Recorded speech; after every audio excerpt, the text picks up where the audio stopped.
यस्यांसे च विभाति भूधरसुधा देवापगा मस्तके फाले बालविदुर्गले च गरलं यस्यो यस्य व्यालराट् सोऽयं भूतिविभूषणः सुरवरः सर्वाधिपसर्वदा सर्वः सर्वगतः शिवः शशिनिभः श्री शंकर पातु माम। जय जय श्री राम। मित्रों, आप सभी का राम की लीला महान चैनल में हार्दिक स्वागत है। जैसा कि पिछले प्रसंग में आपने सुना, सुमंत श्री राम से अयोध्या वापस चलने को कहते हैं, परंतु राम अपने पूर्वजों का उदाहरण देके कहते हैं कि धर्म की रक्षा के हेतु हमारे पूर्वजों ने बहुत बहुत संकट सहे हैं, इसलिए हे मंत्रीवर, आप वापस जाइए और अयोध्या जाके नरेश को संभालिए।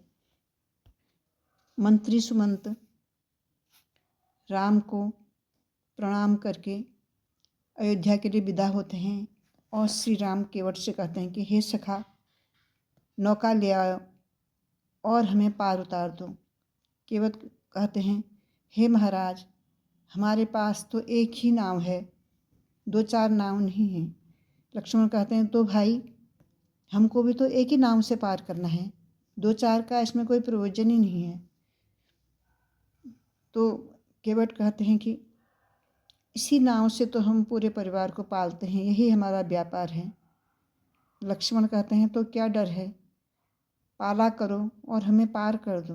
केवट कहते हैं कि हे महाराज, यह लकड़ी की नाव पत्थर से अधिक नरम है, कहीं यह कोई स्त्री बन के उड़ गई तो हमारी पत्नी और परिवार हमसे बहुत नाराज होंगे।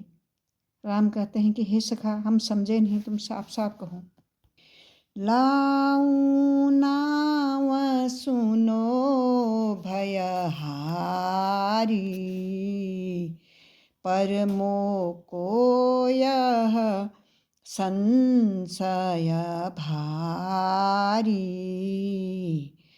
लाऊं नाव सुनो भयहारी, लाऊं नाव सुनो भयहारी, परमो को यह संशय भारी। छुअत चरण उड़ी शिला गुसाई, सुअत चरण उड़ी शिला गुसाई। कहूँ मोरी नाव नाथ उड़ जाई, कहूँ मोरी नाव नाथ उड़ी जाई। तरणी हूँ मुनि घरणी हुई जाई, तरणीय मुनि घरणी हुई जाई। फिर कहो का करो उपाय, फिर कहो क्या करो उपाय।